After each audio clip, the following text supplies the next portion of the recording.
Thank you, Mr. Chairman. Madam Secretary, welcome. Good morning. There has been a lot of conversation this morning, or certainly a lot of questions with regards to the oil and gas review and the timing on that.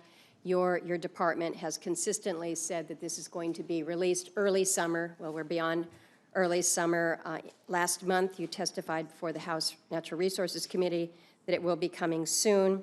Last week, you said, you were quoted again, that it will be soon.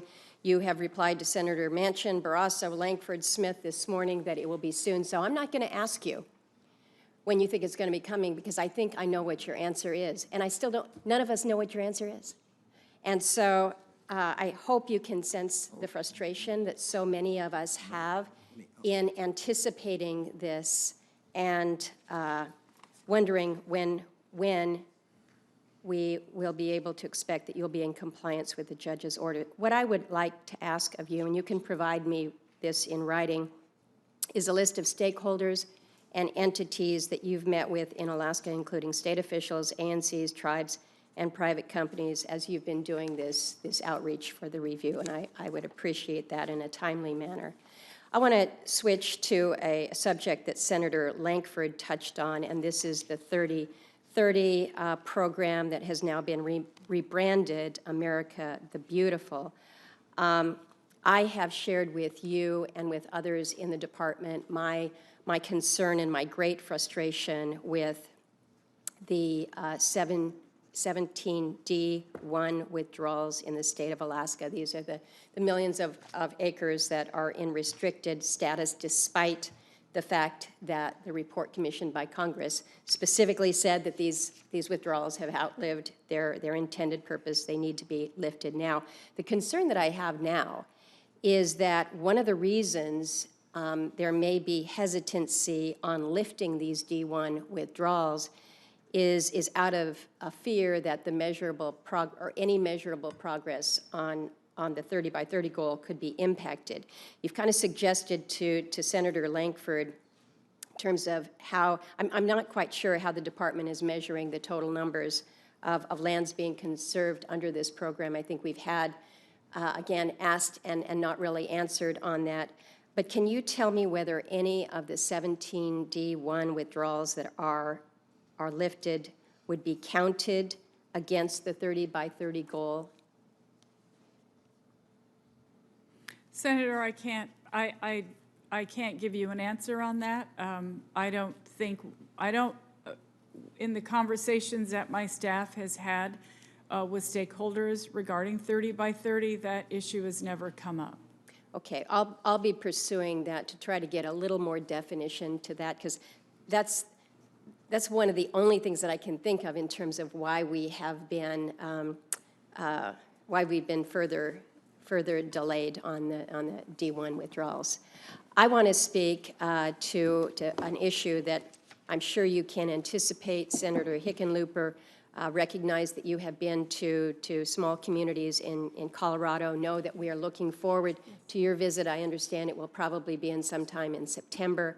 And part of that visit, as you have promised me and the committee, is that you will take that opportunity to visit with the people of King Cove.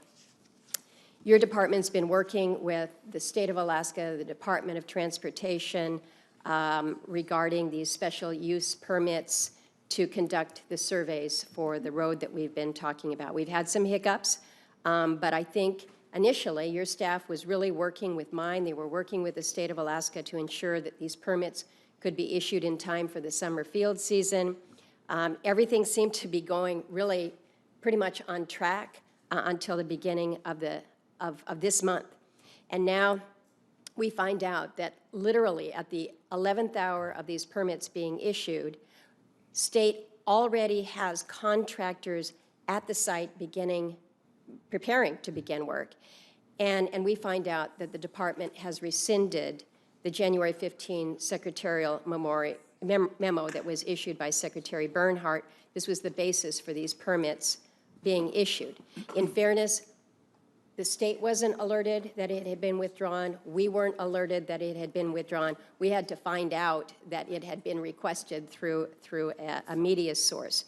So now the department is shifting this whole process for these permits by telling the state that Fish and Wildlife now needs to do a refuge compatibility analysis and minimum requirements analysis, which may require public comment and review.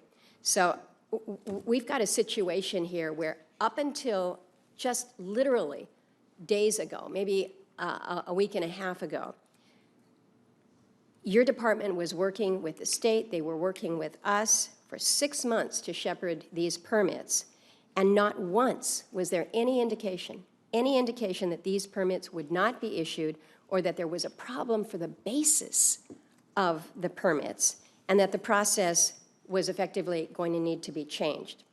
We haven't been given any reason why the process would be changed for issuing the permits or why the limited use of helicopter would now be denied, even though helicopters have been used for survey work in the refuge previously. So I just have to ask the question, what is going on here?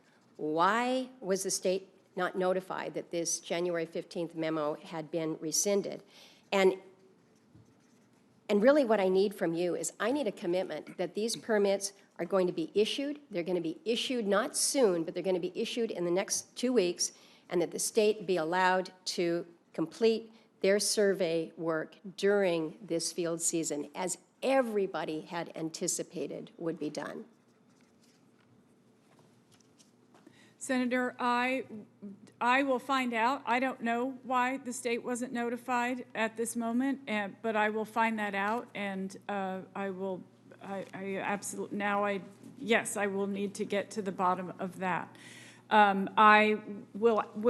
I'll take this issue back. I absolutely understand, and we will make it a priority and talk about this as soon as I'm back at the department. Thank you, Madam Secretary. I'd like to provide you with just a timeline of all of the assurances that we've received in the past 6 months that everything was on track. I think that will probably help you and your team. It certainly has led to the confusion and the consternation that has put us at this place today. Thank you, Mr. Chairman. Thank you, Senator.